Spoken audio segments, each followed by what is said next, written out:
Busking? He's from Stirling as well. It's always us. Right. Okay. So that's us recording. I've got some questions on my phone which have been kind of generic ones asking everyone. So Jenny, can you first start by introducing yourself? Yeah, my name's Jenny Gunn. I'm a member of the SSP Executive Committee and a proud activist from Stirling. Happy to be here at the RISE conference today taking part in what is going to be a really successful alliance between the SSP and loads of other leftist movements. Can you explain to me, what is RISE? RISE is a collection of people from all over the left in Scotland, from parties and no parties. Of course, there's a big chunk of the SSP here today, but there's also people from Labour for Independence, some of the founders of the Radical Independence campaign. We've also got international speakers from Partii Razem in Poland, who have a branch in Scotland, who have just announced in their international plenary there that they're going to be taking part in RISE in Scotland. And I think really it's a left-wing movement against austerity, it's a left-wing movement for independence, and I think that it's sort of followed in the tradition of RIC and the SSP in the way that we try to challenge the SNP-dominated version of independence for Scotland. It's not just one vision, it's a broad church. And I think that there's a big constituency out there that identifies with left-wing politics, that identifies with the ideals of social justice and anti-austerity, and they're right now not being properly represented. So what's been going on inside today then?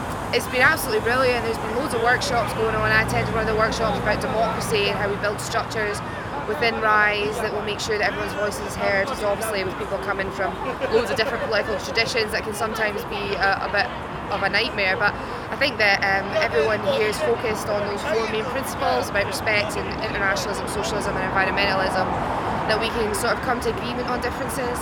So that was really interesting. I've just come out of the international plenary where I thought Alicia Garza for Black Lives Matter was absolutely amazing, talking about the global struggle against racism and talking about how you can't separate the class struggle from the struggle against patriarchy and racism. I think that's really important because a lot of the time in the left we get this sort of idea that the class struggle precedes everything, and then sometimes things like feminism and anti-racism get put on the back burner.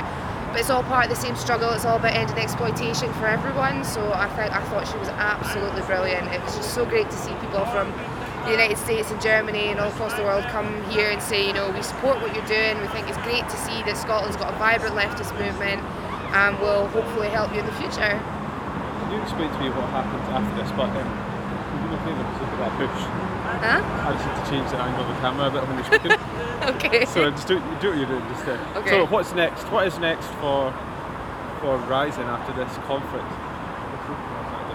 I think the next thing for RISE would be to really come together and decide what our policies are going to be. I think it's quite important to have sort of policies that people can understand. I think sometimes we, on the left, throw political jargon at people and expect them to understand, and I don't think that's really the way that you connect with working class people. It's not the way you connect with your communities. You have to make politics understandable and accessible to everyone. So I think that'll be the next step for RISE, and basically just getting to know each other all a bit better and working together. I mean, a lot of us knew each other from the referendum, but this is the first time we'll be working together in a sort of formal way. And I think that's a really exciting prospect, but obviously there'll be teething problems, as there is with every sort of political, group that forms, especially when people are coming from such different traditions. But I think the next steps are basically getting a policy platform out there, getting out on the streets, meeting the people we seek to represent, and getting socialists elected to Parliament. That brings on to the last question. 1 year from now, what do you want to see? I would love to see socialist representation in Parliament. I'd love to see somebody like Colin Fox or Cat Boyd sitting in Parliament putting forward those really radical leftist ideas that the SSP is known for, like our free prescriptions, which was a massive win for socialists in Scotland.